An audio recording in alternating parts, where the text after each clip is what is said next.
नमस्कार प्रिय दर्शकों, स्वागत है आप सभी प्रिय दर्शकों का ज्ञान की बात यूट्यूब चैनल में।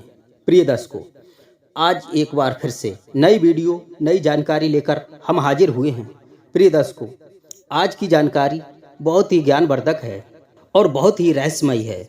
प्रिय दर्शकों, आज हम जानेंगे हारे के सहारे बाबा श्याम हमारे यानी खाटू श्याम की कहानी। इस कलयुग में खाटू श्याम के नाम से प्रसिद्ध मंदिर जगह जगह है। इनकी क्या कहानी है और यह खाटू श्याम के नाम से कैसे मशहूर हुए और ये कलयुग में भक्तों की क्या क्या रक्षा करते हैं।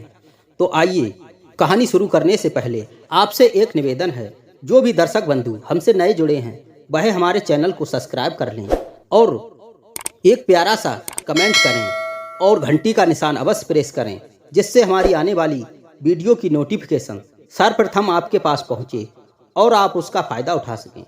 तो आइए ज़्यादा समय न लेते हुए आपको कहानी की तरफ लेकर चलते हैं। तो शुरू करते हैं आज का यह प्यारा सा वीडियो। प्रिय दर्शकों, ये तो सभी जानते ही होंगे, खाटू श्याम शीश के दानी, हारे का सहारा, श्याम प्यारा। प्रिय दर्शकों, राजस्थान के सीकर जिले में श्री खाटू श्याम जी का सुप्रसिद्ध मंदिर है। वैसे तो खाटू श्याम के भक्तों की कोई गिनती नहीं है, लेकिन इसमें खासकर वैश्य, मारवाड़ी जैसे व्यवसायी वर्ग अधिक संख्या में हैं। श्याम बाबा कौन थे, उनके जन्म और जीवन चरित्र के बारे में जानते हैं इस वीडियो में। प्रिय दर्शकों, खाटू श्याम जी का असली नाम बर्बरीक है।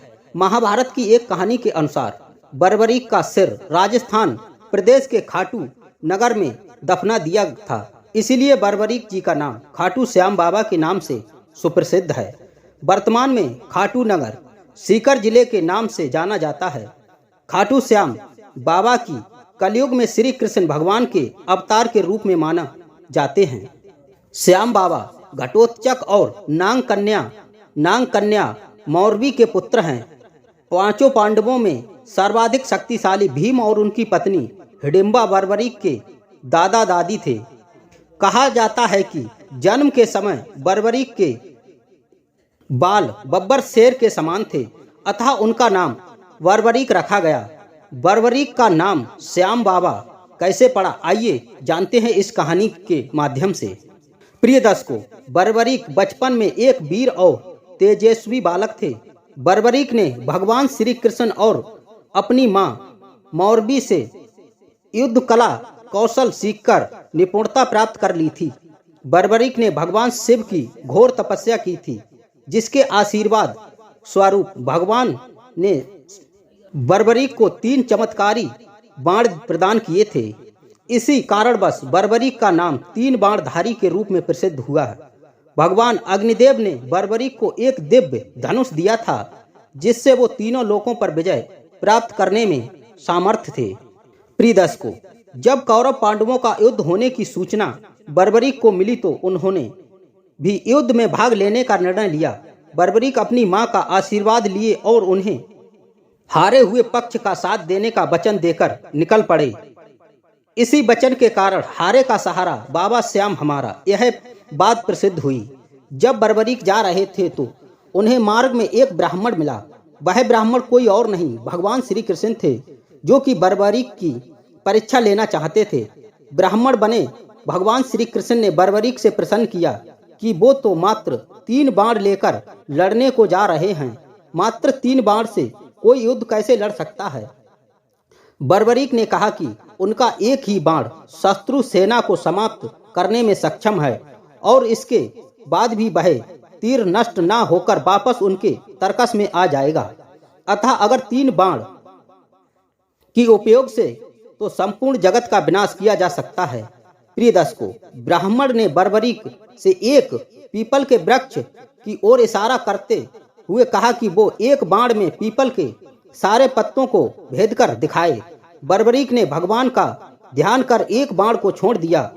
उस बाण ने पीपल के सारे पत्तों को छेद दिया और उसके बाद बाण ब्राह्मण बने भगवान श्री कृष्ण के पैर के चारों ओर घूमने लगा। असल में भगवान श्री कृष्ण ने एक पत्ता अपने पैर के नीचे छिपा दिया था। बर्बरीक समझ गए कि तीर उसी पत्ते को भेदने के लिए ब्राह्मण के पैर के चक्कर लगा रहा है। तब वह बर्बरीक बोले, हे ब्राह्मण, अपना पैर हटा लो, नहीं तो यह आपके पैर को भेद देगा। प्रिय दर्शकों, श्री कृष्ण बर्बरीक के पराक्रम से प्रसन्न हुए। उन्होंने पूछा कि बर्बरीक किस पक्ष की तरफ से युद्ध करेंगे। प्रिय दर्शकों, बर्बरीक बोले कि उन्होंने लड़ने के लिए कोई पक्ष निर्धारित नहीं किया है, वो तो बस अपने वचन अनुसार हारे हुए पक्ष की ओर से लड़ेंगे। प्रिय दर्शकों, श्री कृष्ण के ये सुनकर विचार मगन हो गए, क्योंकि बर्बरीक के इस वचन के बारे में कौरव जानते थे। कौरवों ने योजना बनाई थी कि युद्ध के पहले दिन वो कम सेना के साथ युद्ध करेंगे। इससे कौरव युद्ध में हारने लगेंगे, जिसके कारण बर्बरीक कौरवों की तरफ से लड़ने आ जाएंगे। अगर बर्बरीक कौरवों की तरफ से लड़ेंगे तो उनके चमत्कारी बाण पांडवों का नाश कर देंगे। कौरवों की योजना विफल करने के लिए ब्राह्मण बने भगवान श्री कृष्ण ने बर्बरीक से एक वचन देने का बर्बरीक ने दान में ब्राह्मण बने कृष्ण ने बर्बरीक से एक दान देने का वचन मांगा। बर्बरीक ने दान देने का वचन दे दिया। अब ब्राह्मण ने बर्बरीक से कहा कि उसे दान में बर्बरीक का सिर चाहिए। इस अनोखे दान की मांग सुनकर बर्बरीक आश्चर्यचकित हुए और समझ गए कि यह ब्राह्मण कोई सामान्य व्यक्ति नहीं है। बर्बरीक ने प्रार्थना की कि वो दिए गए वचन के अनुसार अपने शीश का दान अवश्य करेंगे, लेकिन पहले ब्राह्मण देव अपने वास्तविक रूप में प्रकट हों। प्रिय दर्शकों, भगवान श्री कृष्ण अपने असली रूप में प्रकट हुए। बर्बरीक बोले कि हे देव, मैं अपना शीश देने के लिए वचनबद्ध हूँ, लेकिन मेरी युद्ध अपनी आंखों से देखने की इच्छा है। श्री कृष्ण बर्बरीक की वचनबद्धता से प्रसन्न होकर उनकी इच्छा पूरी करने का आशीर्वाद दिया।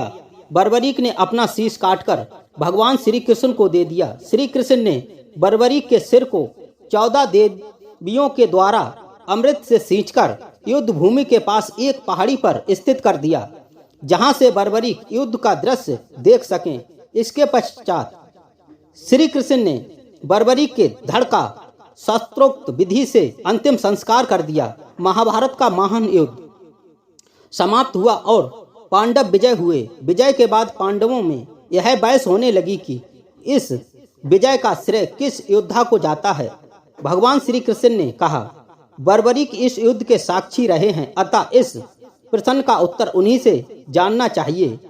तब परमवीर बर्बरीक ने कहा कि इस युद्ध की विजय का श्रेय एकमात्र श्री कृष्ण को जाता है, क्योंकि यह सब कुछ श्री कृष्ण की उत्कृष्ट युद्ध नीति के कारण ही संभव हुआ है। विजय के पीछे सब कुछ श्री कृष्ण की ही माया थी। प्रिय दर्शकों, बर्बरीक के इस सत्य वचन से देवताओं ने बर्बरीक पर पुष्पों की वर्षा की और उनके गुणगान गाने लगे।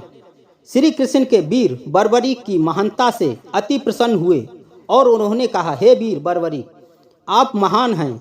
मेरे आशीर्वाद स्वरूप आज से आप मेरे नाम से श्याम से प्रसिद्ध होंगे। कलयुग में आप कृष्ण अवतार रूप में पूजे जाएंगे और अपने भक्तों के मनोरथ पूर्ण करेंगे। भगवान श्री कृष्ण का वचन सिद्ध हुआ और आज हम देखते भी हैं कि भगवान श्री खाटू श्याम बाबा अपने भक्तों पर निरंतर अपनी कृपा बनाए रखते हैं।